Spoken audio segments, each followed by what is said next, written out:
आदाब, नमस्कार। Public India देख रहे हैं आप। मैं हूं आपके साथ बुशरा खानम फहाद। 2-3 अहम खबरें हैं जिस पर आज हम बात करने जा रहे हैं। पहली बात तो ये कि जुलाई के महीने में आपको पता है कि आयतुल्लाह अली ख़ामनाई, शहीद आयतुल्लाह अली ख़ामनाई जो हैं, उनकी आखिरी रसूमात जो है वो अदा की जाएंगी। उनकी आखिरी यात्रा जो है वो उसको निकाला जाएगा। वो ईरान के अलग अलग क्षेत्रों से होकर निकलेगी, अलग अलग क्षेत्रों में जाएगी ताकि ताकि आखिरी दीदार जो हैं वो किए जा सके। खबर तो ये भी है कि नजफ भी में भी उनकी आखिरी यात्रा निकल सकती है। लेकिन फिलहाल बात हम ईरान की करेंगे और ऐसे में बाकायदा तौर पर इसको लेकर अलग अलग स्टेट्स के जो हेड हैं उनको इन्विटेशंस भेजे जा रहे हैं। वहां पर इंटरनेशनल मीडिया बड़े पैमाने पर वहां पर हो सकता है इस तरह की खबरें हैं, क्योंकि ये ईरान के लिए और पूरी दुनिया में जो मुस्लिम वर्ल्ड है, खासतौर पर जो शिया कम्युनिटी है, उसके लिए एक बहुत बड़ा सोग और सदमे का ये पूरा माहौल है। और आपको पता है कि अभी मुहर्रम चल भी रहे हैं।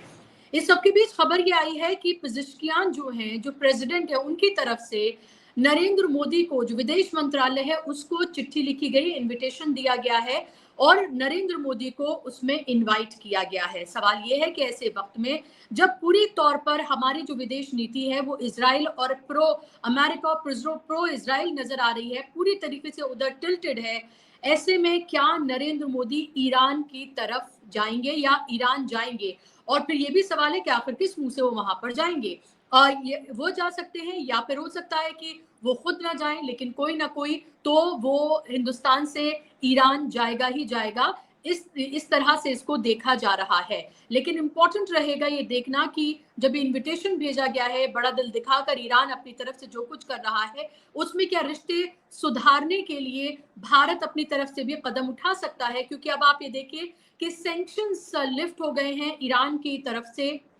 ईरान के ऊपर जो तेल उसको बाजारों में भेजना है, और जाहिर सी बात है कि भारत उसके लिए बड़ा बाजार है और भारत के लिए भी ईरान ऐसे वक्त में बहुत इंपॉर्टेंट हो जाता है। दूसरी इंपॉर्टेंट खबर है कि एक पॉडकास्ट में ब्राजील के एक पत्रकार हैं जो कि जियो पॉलिटिक्स सब के बारे में के एक्सपर्ट भी हैं, पेपे उनका नाम है।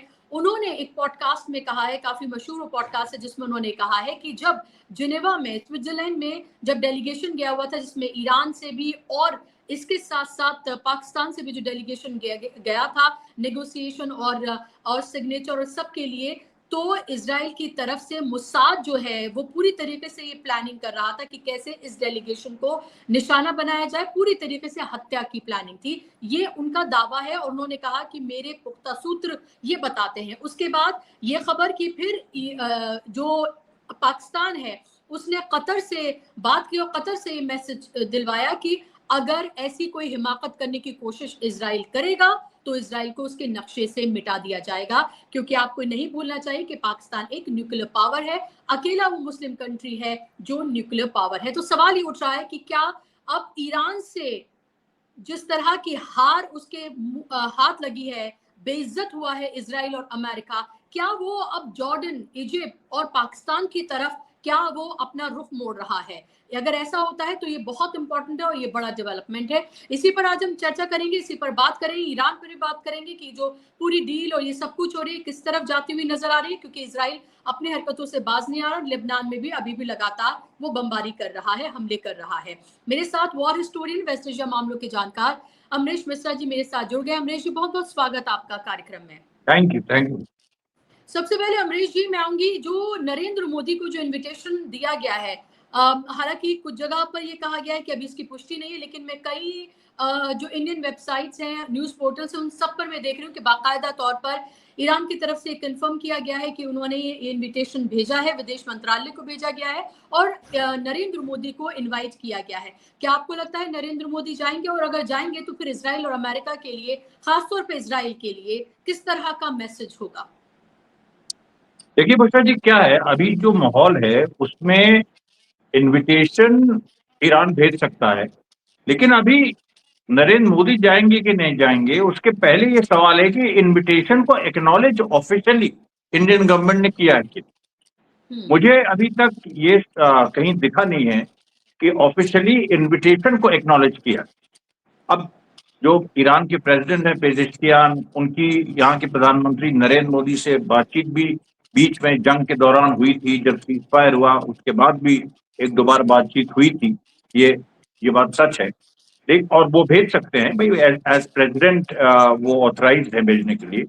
लेकिन यहाँ पर यही बात है कि इंडिया पहले एक्नॉलेज करे इनविटेशन, और दूसरी बात कि जो इतना बड़ा इवेंट हो रहा है कि मेरे ख्याल से इधर 21st सेंचुरी के सबसे बड़े मुस्लिम लीडर, उनका फ्यूनरल हो, और जो एक दुश्मन के हमले में मारे, उसको आप कुछ भी कह लीजिए, मतलब वो दुश्मन, उनका दुश्मन ईरान का दुश्मन हो सकता है, भारत का दुश्मन नहीं हो सकता, लेकिन सवाल यह है कि वो उनका असैसिनेशन हो, और असैसिनेशन जो है वो किसी प्राइवेट प्लेयर ने नहीं किया, जैसे एलटीटी ने राजीव गांधी का किया, वो मान लीजिए एक ऑर्गेनाइजेशन था, ये एक बाकायदा स्टेट ने किया, और इजराइल अमेरिका स्टेट ने किया, ऑफिशियली एक्नॉलेज असैसिनेशन है। तो इस तरीके के फ्यूनरल में प्रधानमंत्री को राजनीतिक पूरा समझ बूझ के, और उनके जो अपने, जिस तरह से वो अपने हित देखते हैं, उसके हिसाब से मेरे ख्याल से ये सब चीजें तय किया। हालांकि जो इंडिया के नेशनल इंटरेस्ट, उसमें ये जरूरी है कि नरेंद्र मोदी जाए। और अभी तक जो, जैसे 26 फरवरी को वो इजराइल गए, बहुत सारी ऐसी एक्टिविटीज इस सरकार की रही हैं इस पूरे जंग के दौरान, ईरान और इजराइल अमेरिका के बीच जो जंग चली, जिसमें ये दिखा कि राष्ट्रीय हितों के पैमाने पे ये सरकार पूरी तरह से खरी नहीं उतरी। तो अब एक मौका है इस सरकार के सामने कि वो राष्ट्रीय हितों का ध्यान रखते हुए एक बड़ा फैसला राष्ट्रीय हित में ले, किसी सेक्टेरियन हित में ना, किसी संकुचित हित में ना। नहीं तो इस सरकार पे सीधे इल्जाम लगेगा कि ये जो कहती है सबका विश्वास और सबका साथ और सबका विकास, इसमें कहीं ना कहीं एक सेक्टेरियनिज्म है, डॉगमेटिज्म है, और ये सबको साथ लेके नहीं चलना चाहिए। जी, क्या आपको लगता है कि, लेकिन सवाल मेरा ये है कि अगर प्रधानमंत्री खुद अगर चले जाते हैं तो ये तो इजराइल को बड़ा मैसेज होगा। क्या इजराइल वाकई में ये बर्दाश्त करेगा ऐसे वक्त में जब उसके लिए सबसे बड़ा दुश्मन अभी भी ईरान ही है? वो जो हार उसको मिली है वो उससे तिलमिलाया हुआ है, वो लगातार अमेरिका को थ्रेट कर रहा है, वो ये कह रहा है कि हम लेबनान पर हमले अपने जारी रखेंगे चाहे कुछ भी हो जाए, हम वही बात मानेंगे जो हमें माननी चाहिए। लगातार आप देख रहे होंगे कि उनके मंत्री इस तरह के लगातार बयान दे रहे हैं, वो अपनी पोजीशनिंग कर रहे हैं। ये अभी भी डर लगा रहता है कि कहीं ऐसा तो नहीं कि इस बातचीत के बीच में इजराइल जो है फिर से ईरान पे किसी तरह का कोई हमला कर दे। लेबनान पे तो वो कर ही रहा है, तो क्या ऐसे वक्त में प्रधानमंत्री ऐसा कर सकते हैं? और ऐसा होगा क्योंकि ये सिर्फ जाना नहीं है, कोई फॉर्मेलिटी नहीं है, बल्कि एक तरह की पोजीशनिंग भी है, मैसेज भी है और सब कुछ है इसमें। देखिए बुशरा जी, इजराइल तो फ्यूनरल के समय भी हमला कर सकता है, कुछ भी कर सकता है, इसमें कोई मुझे कहने में गुरेज नहीं। अब इस सरकार के सामने एक कैच 22 सिचुएशन, और वो कैच 22 सिचुएशन ये है कि नरेंद्र मोदी गए तो एक मैसेज जाएगा, नहीं गए तो एक मैसेज जाएगा।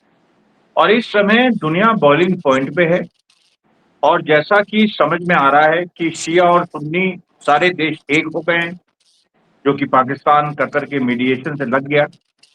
और ऐसी इन हालातों में जब शिया सुन्नी एक हो गए, ईरान अब कोई आइसोलेटेड कंट्री नहीं रहा। अमेरिका ने 60 दिन के लिए, अभी पूरी तरह नहीं, 60 दिन के लिए सैंक्शंस भी हटा दी, ऑयल, पेट्रोकेमिकल और गैस पर, उसके एक्सपोर्ट पर 60 दिन की। तो बाकी सैंक्शंस अभी लगे हुए हैं, जो 60 दिन की बातचीत में, तो बातचीत शुरू हुई स्विट्जरलैंड में, और जिसमें बहुत सारी कॉन्ट्रोवर्सीज आई। ट्रंप अभी भी धमकी दे रहे हैं, इजराइल ने भी धमकी दी, बहुत सारी चीजें, कुछ ऐसी खबरें जो आपने बताई शुरू में, उसमें भी चर्चा होगी आगे।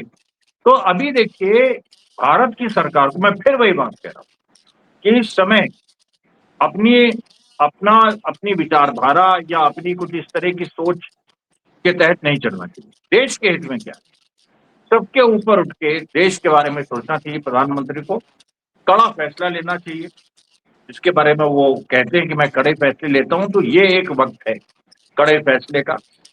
और इसमें अगर वो नहीं गए तो एक सीधे मैसेज जाएगा, और केवल ईरान को नहीं, पूरी दुनिया को जाएगा।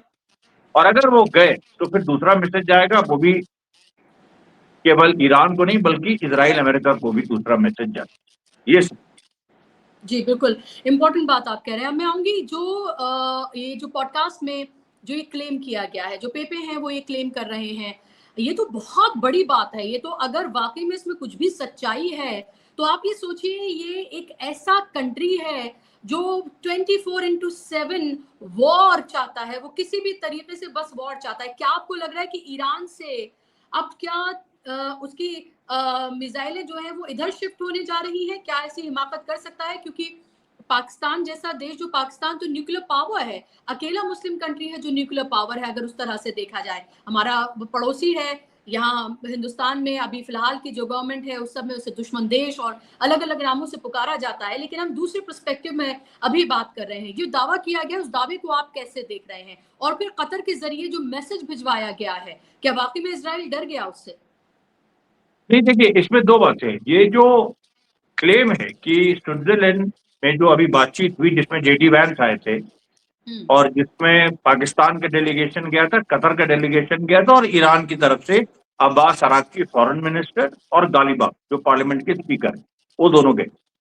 और उस बातचीत के दौरान ट्रंप ने भी कोई एक थ्रेटनिंग ट्वीट दिया था। लेकिन ट्रंप का क्या है कि इस समय कोई गंभीरता से नहीं ले रहा, बल्कि जो जेडी वैंस ने भी जो स्विट्जरलैंड में कहा, जो कई जगह छपा लेकिन मेन स्ट्रीम उसको उतना नहीं उछाला गया। हालांकि न्यूयॉर्क टाइम्स ने हिंट किया था कि जेडी वैंस ने यह कहा था कि ट्रंप की जो ट्वीट्स आते हैं उस पर उतना ध्यान देने की जरूरत नहीं। तो ट्रंप ने भी कुछ इस तरह की थ्रेटन किया था कि ईरान का डेलीगेशन वापस नहीं जा पाएगा, जो बहुत गंभीर बात थी, लेकिन उसको डाउन प्ले किया।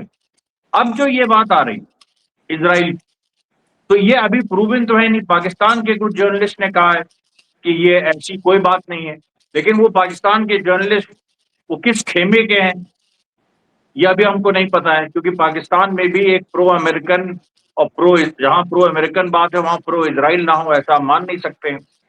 तो हिंदुस्तान में भी है इस तरह की बड़ी लॉबी, पाकिस्तान में भी है। तो पाकिस्तान की उस लॉबी के लोग तो नहीं है ये जर्नलिस्ट, अभी वो कंफर्म, ये बहुत अभी रॉ न्यूज है।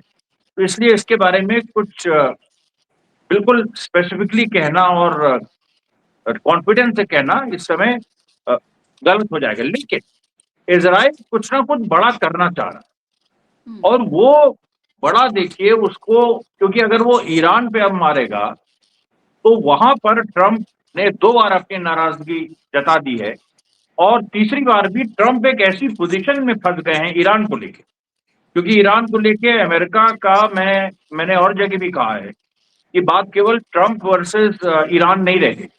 अमेरिका का सिस्टम हस्तक्षेप कर गया और अमेरिका के सिस्टम ने जेडी वैंस को वहां भेजा।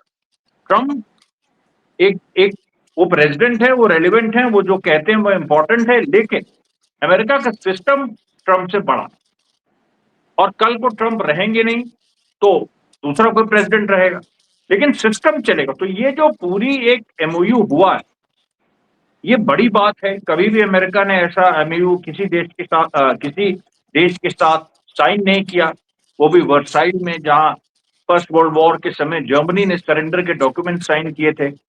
ये सारी चीजें देखिए, ये इस तरफ इंगित कर रहा है कि अमेरिका का सिस्टम इस समय ईरान के साथ अभी फिलहाल कोई जंग नहीं चाहता है, और इजराइल भी पूरी तरह से उसके दबाव में है। अब ऐसी परिस्थिति इजराइल के सामने क्या ऑप्शन, सवाल ये, क्योंकि लेबनान से इजराइल हटे, ये बहुत बड़ा दबाव इजराइल पे पड़ रहा। और सीज फायर की जो बात है, हालांकि 2 बार इजराइल ने वायलेट किया। कल रात में एक बॉम्बिंग की थी जिसमें 2 साउथ लेबनान, बेरूत में नहीं, साउथ लेबनान के 2 सिविलियन उसमें मारे गए थे। इजराइल ने कहा वो हिजबुल्लाह के लोग थे। आज एक कार में बॉम्बिंग हुई है, ड्रोन ने किसी कार में अटैक किया है जिसमें भी 2 लोग मारे गए साउथ लेबनान में। अब उसके बारे में अभी डिटेल्स आ ही रहे हैं। तो इजराइल के पास देखिए, लेबनान अगर इजराइल ने खाली कर दिया तो नेतन्याहू को तो 4 सीट भी नहीं आएंगे चुनाव में जो होने वाले हैं। पूरी तरह से विपक्ष जो है वो आगे हो जाएगा, जीत जाएगा। और विपक्ष जो वहां का है इजराइल का, उसके साथ जेडी वैंस ने एक इनफॉर्मल चैनल्स भी खोले हैं, ऐसी भी खबर है।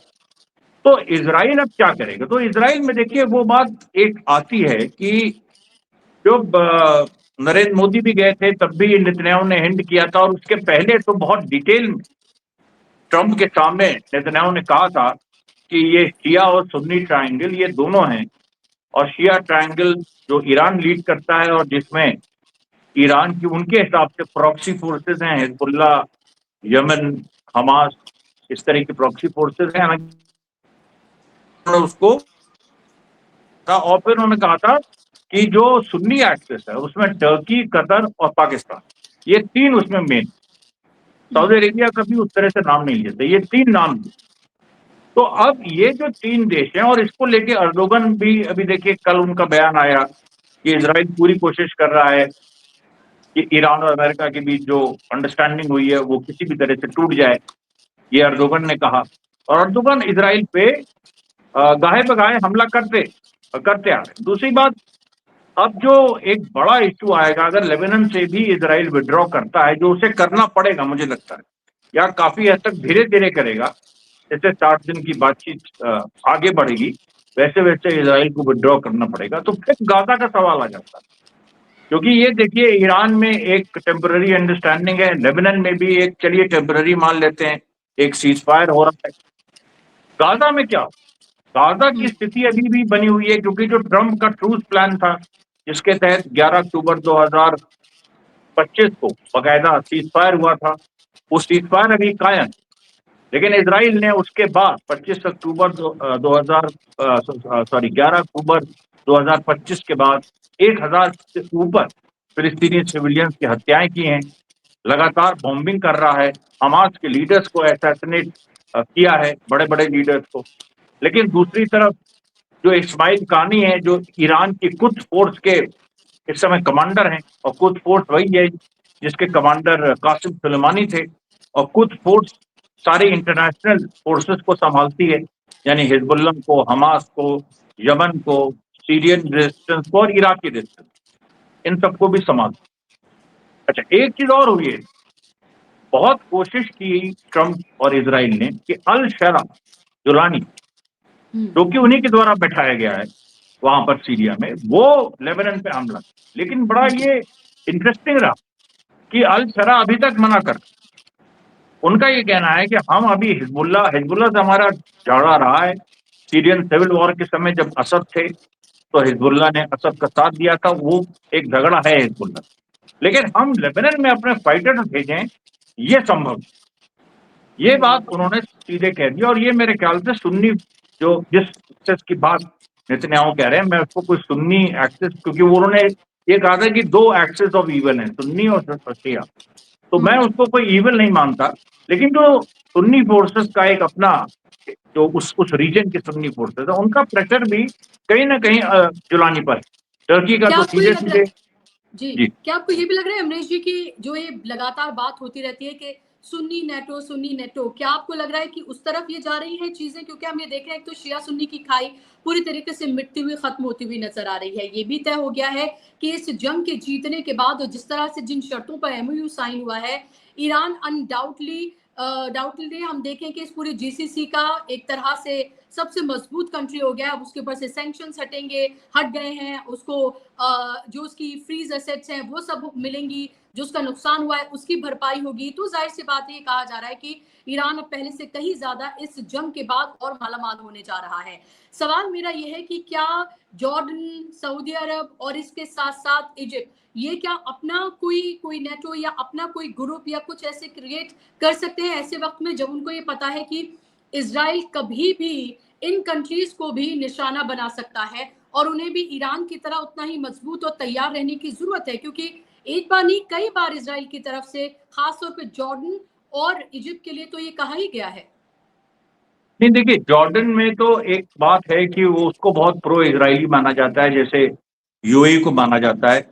इजिप्ट पे अभी नेतन्याहू ने कहा है, जब जब भी इजिप्ट अपनी मिलिट्री कुछ बिल्डअप शुरू करता है, या क्योंकि इजिप्ट का बॉर्डर बिल्कुल लगा है, और इजराइल इजिप्ट को लेके बहुत नर्वस इसलिए भी रहता है क्योंकि गाजा इजिप्ट का हिस्सा था, जो 1967 में नेतन्याहू, मतलब सॉरी, इजराइल ने लिया, और वेस्ट बैंक जॉर्डन का हिस्सा था जो 1967 में इजराइल ने लिया।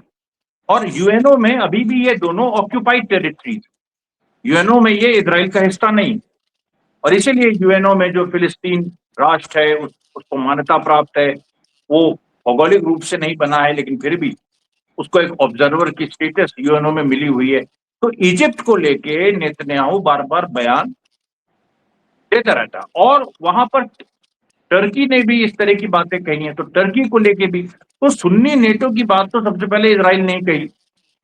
अब अमेरिका का यहाँ पर अमेरिका की भूमिका क्या है, क्योंकि अमेरिका के लिए समस्या ये है कि वो अभी तक ईरान को आइसोलेट करके सुन्नी देशों को साथ रख के राजनीति कर रहा था और काफी हद तक उसमें सफल था।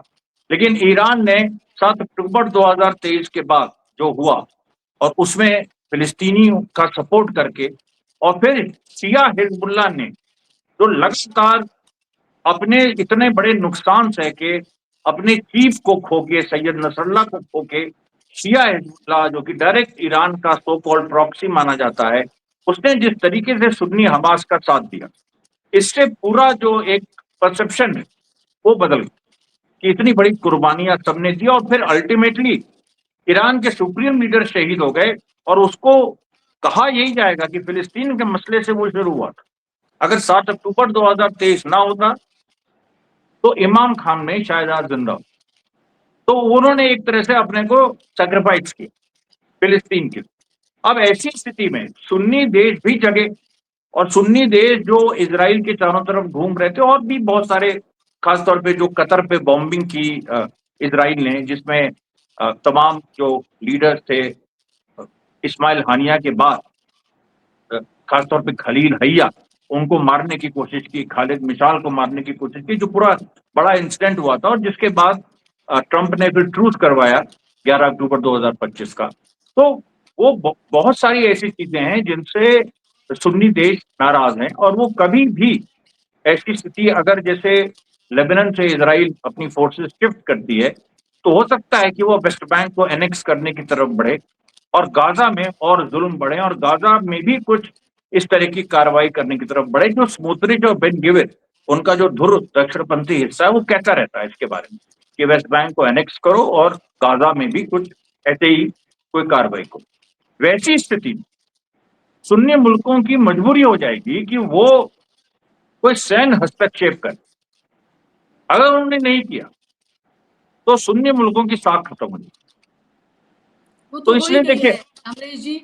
आप ये देखें कि जो गाजा में इतना कत्लेआम हुआ उस पर सुन्नी वर्ल्ड ने किया क्या? कुछ भी नहीं किया। नहीं कुछ आप ये नहीं देखें कि नहीं, वो उधर ठीक है। सऊदी अरब ने यमन में क्या किया वो हमारे सामने है। तो अगर नहीं वाकई लेकिन में जी लेकिन इधर क्या हुआ है ना, ईरान का साथ देके जी सुन्नी मुल्कों ने अपनी साख वापस लेने की कोशिश की और कुछ हद तक उनको मिली भी। हम्म ईरान का साथ जो उन्होंने दिया उससे पॉलिटिक्स में देखिए क्या है ना कि सिचुएशन बदलती रहती है, पल पल सिचुएशन बदलती। अब हम आइडियोलॉजी में जाएं, हम उसकी विवेचना करें, हम एक मोरालिटी में चले जाएं, वो एक अलग रेल्म है, उसमें भी लोगों को जाना चाहिए। लेकिन हम एज अ पॉलिटिकल कमेंटेटर यहाँ बात कर रहे हैं। जी पॉलिटिक्स में सिचुएशन रोज बदलती है। आज की सिचुएशन क्या है? आज की सिचुएशन ये है कि सुन्नी मुल्कों ने ईरान का साथ देके अपनी साख थोड़ी बहुत रिट्रीव की।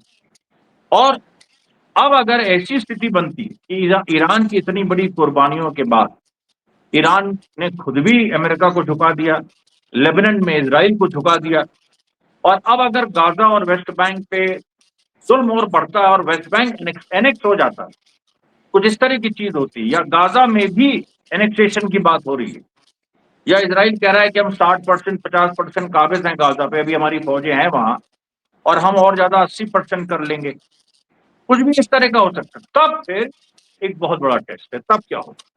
अब वहां पर देखिए, जो इस्माइल कानी का बयान है, कुछ फोर्स के जो कमांडर हैं, उनका कहना है कि वी आर रीबिल्डिंग हमास, साफ साफ वो कह रहे हैं। अब उसमें ट्रम्प भी कुछ नहीं कह सकते, वो कुछ फोर्स के वो वो है कमांडर है, कुछ फोर्स का काम ही है। और कुछ फोर्स ने आईसिस को भगाया दुनिया से।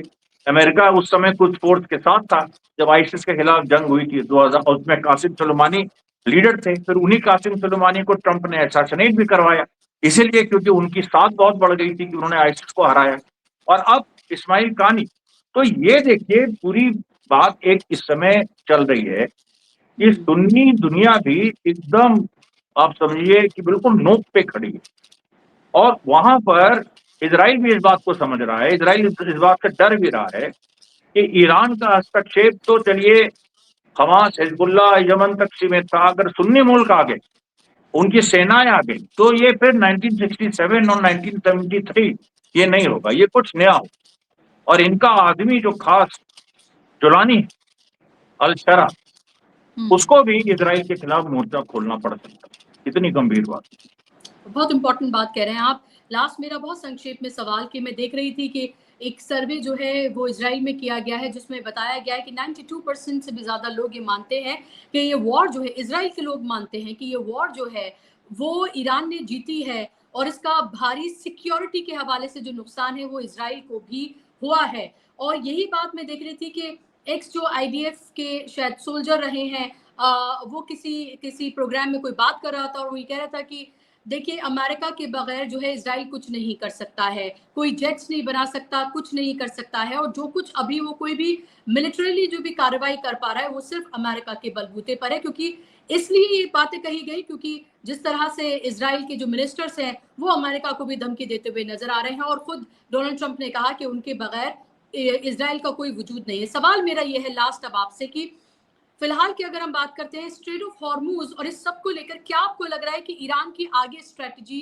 अब क्या आपको होने जा रही है और क्या ईरान को, मैं ये डर तो मैं ये नहीं कहूंगी लेकिन क्या एक तरह की भी तैयारी हो सकती है क्योंकि एक बड़ा फ्यूनरल है ये, आप ये देखें कि ये इससे बड़ा फ्यूनरल शायद आपने और शायद मैंने भी अपनी जिंदगी में तो नहीं देखा, आप ज्यादा बता सकते हैं कि शायद हो सकता है आपने भी ना देखा हो कि जंग में शहीद वो हुए हैं, तो ये बहुत बड़ी बात है। क्या आपको लग रहा है इजराइल इसमें भी अपनी कोई नापाक हरकतें कुछ कर सकता है? क्या इस तरह की तैयारियां भी ईरान कुछ कर रहा होगा? इजराइल की बात करें ना कि इजराइल जी जी, इस तरह की कोई कोई नहीं, कार्रवाई देखिए, कर सकता है ईरान के ऊपर? जी जी जी नहीं, ये तो देखिए एक बहुत बड़ी बात होने जा रही है, शहीद इमाम खामनेई के फ्यूनरल। और मेरे ख्याल से जो ईरान की पॉपुलेशन है 9 करोड़, हो सकता है उससे ज्यादा लोग आ जाएं, ये संभव, क्योंकि चारों तरफ से न केवल शिया बल्कि सुन्नी भी बहुत, इसीलिए नजफ और करबला में भी एक दिन रखा गया कि इतना प्रेशर ना पड़े कि तेहरान जैसे शहर में, क्योंकि वही एक दिन है तेहरान का, और उसके बाद जो मश्क में जो फाइनल फ्यूनरल होगा वहां पर बहुत सारे फॉरेन मतलब बाहर के लोग अलाउड नहीं है शायद। लेकिन तेहरान के ऊपर, क्योंकि मैं तो तेहरान गया हूं, इतना वो प्रेशर नहीं झेल सकता है कि वहां पर 4-5 करोड़ लोग आ जाएं जिनकी संभावना है, और अगर उससे ज्यादा हो गया तब तो कुछ भी बहुत ही बड़ी एक, और वो हो सकता है, इसीलिए नजफ करबला भी वहां पर जाएगा। ये एक बात। दूसरी बात देखिए, होने को कुछ भी हो सकता है, इजराइल कभी भी स्ट्राइक कर सकता है, लेकिन अमेरिका अभी फ्यूनरल के समय इजराइल को स्ट्राइक नहीं करने देगा, क्योंकि वो जानता है इस बात को। और अमेरिका के सिस्टम की बात मैं यहाँ कर, कि अमेरिका का जो सिस्टम है, ट्रम्प की बात मैं नहीं कर रहा हूँ, वो अभी इजराइल को स्ट्राइक करने की इजाजत नहीं देगा। लेकिन यहां पर बात वही है कि इजराइल इस फ्यूनरल को जो जिस तरीके का एक बहुत बड़ा एक वर्ल्ड वाइड एक मिलने वाला है, एक जो इतनी अहम बात होने जा रही है, जो एक्सपोजर मिलेगा, जो पब्लिसिटी मिलेगी, जिस तरह बड़ा इवेंट ये होगा, उससे ध्यान डाइवर्ट करने के लिए इजराइल कहीं ना कहीं कुछ स्ट्राइक कर सकता है किसी सुन्नी मुल्क, ये संभव है। या फिर वो बेरूत पे कुछ हमला कर सकता है कि बेरूत पे हमने ये हमला कर दिया, फिर उसको लेके तनातनी होगी, फिर ईरान के सामने एक सवाल खड़ा हो जाएगा कि फ्यूनरल सर पे है और अभी हमको इजराइल को जवाब भी देना है, क्योंकि ईरान की कमिटेड पोजीशन है कि अगर बेरूत पे हमला हुआ तो ईरान इजराइल पे स्ट्राइक करेगा। तो ईरान के लिए एक दिक्कत खड़ी करने के लिए बेरूत पे भी हमला हो सकता है, किसी सुन्नी मुल्क पे अभी मुझे नहीं लगता है, लेकिन आने वाले दिनों, और आने वाले दिनों में मतलब ये जो 60 दिन की वार्ता है, इसी के बीच कुछ ना कुछ इजराइल कर सकता, ये पूरी संभव। जी जी, बिल्कुल, क्योंकि इज़राइल एक ऐसा मुल्क है जिस पे कभी भी भरोसा नहीं किया जा सकता है और हम ये देख रहे थे कि सैयद अब्बास अराग़ची जो है उनकी तरफ से भी अभी 2 दिन पहले ही उन्होंने बाकायदा तौर पे ट्वीट करके कहा था कि एक ऐसा मुल्क है जो हर वक़्त, हर घंटे सिर्फ़ और सिर्फ़ वॉर मोड में रहता है। एक फ्रंट बंद हो तो दूसरे फ्रंट पे, दूसरा हो तो तीसरे फ्रंट पर, ये इसी तरह का एक कंट्री, एक ऐसा मुल्क है। बहुत-बहुत शुक्रिया अमरीश जी आपका, कार्यक्रम का हिस्सा बनने के लिए, समय देने के लिए आपका बहुत धन्यवाद। धन्यवाद, शुक्रिया आप तमाम दर्शकों का भी। नमस्कार। Thank you.